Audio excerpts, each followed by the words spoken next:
Российской Федерации Сергею Викторовичу Лаврову. But we have all heard how President Trump accused his predecessor, Biden, that he, in his actions, had undermined the faith in the dollar and pushed, as he put it, BRICS to search for alternative payment platforms. This process, which the current President of the United States has pointed out, is now accelerating not only within BRICS, and of course, not only Biden is to blame for this, and not only the sanctions, which, by the way, the current leader of the United States is not only in no hurry to abolish, but also to increase. The discussion of the relevant proposals of the American side continued on December 2nd. As you know, during the visit to Moscow by the U.S. Special Envoy to the President, Stephen Witkoff, the agreement on the continuation of this work has been reached. The main thing is the fundamental understanding that stable regulation is impossible without eradicating the root causes of the crisis. The root causes are well known. President Putin has repeatedly spoken about them. Despite the need to acknowledge the reality, London, the leadership of the European Commission in Brussels, and the majority of NATO and EU member states are taking a frankly destructive position on the Ukrainian issue. Having invested all their political capital in the war with Russia, the hands and bodies of Ukrainian citizens, they are still in hopeless political blindness, enjoying the illusion of winning our country one way or another. As the President stressed, we are not going to conquer Europe.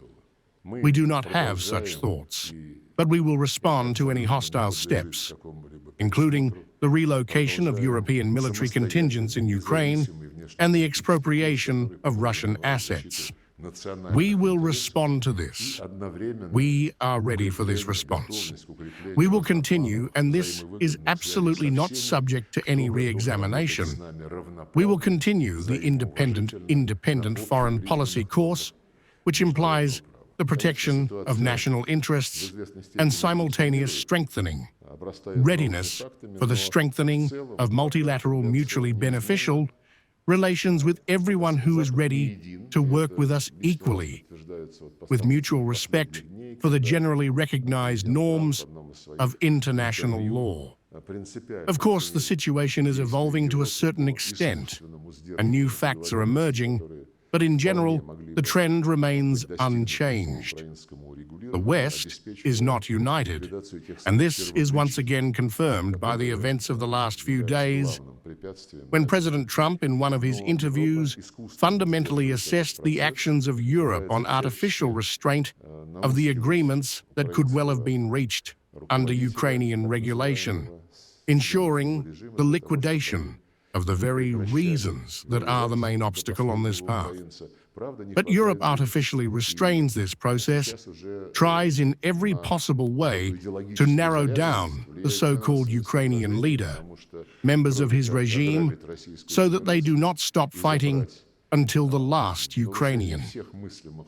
The truth is that there is not enough money, and now financial considerations affect this ideological alertness, because in addition to robbing the Russian Federation and taking away our gold and foreign currency reserves in violation of all conceivable norms of international and commercial law, they have no other sources of financing for this war.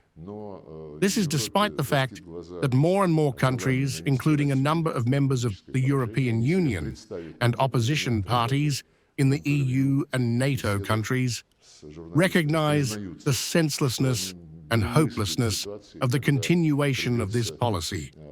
But Europe is blinded by the desire to cause Russia a strategic defeat.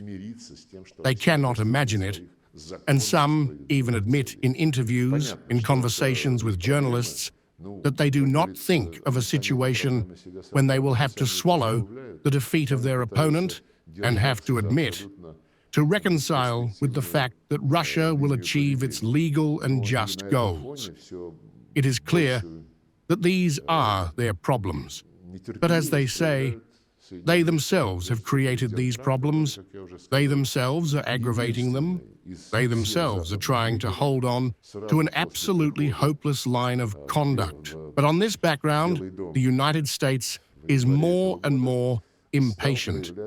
First of all, President Trump, who, as I have already said, is the only one of all Western leaders, immediately after coming to the White House in January this year, began to show understanding of the reasons that made the war in Ukraine inevitable.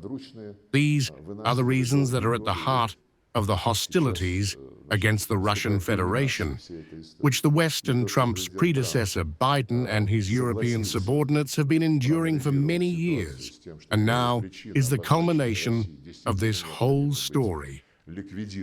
And the fact that President Trump has agreed, having analyzed the situation, that the primary reason for Russia's designation must indeed be eliminated is both the inability to involve Ukraine in NATO and the need to return to the people whose rights were trampled upon by those who came to power as a result of the 2014 coup. This is being actively discussed now. And of course, I must mention that the only Western leader who cares about human rights in this situation is Donald Trump. I hope I am not revealing too much, but in the proposals that Stephen Witkow brought, which were discussed in detail with the President of the Russian Federation, there is a special need to ensure in Ukraine what will remain of Ukraine, the rights of ethnic minorities and religious freedoms in accordance with international obligations. And, by the way, it is good that we are talking about this now, because it is very indicative that the amendments to this American document, I understand that they are still classified, but nevertheless, human rights cannot be classified. So, the proposals I quoted from the American side to ensure all international obligations of Ukraine in relation to human rights and religious rights were altered in the European interpretation.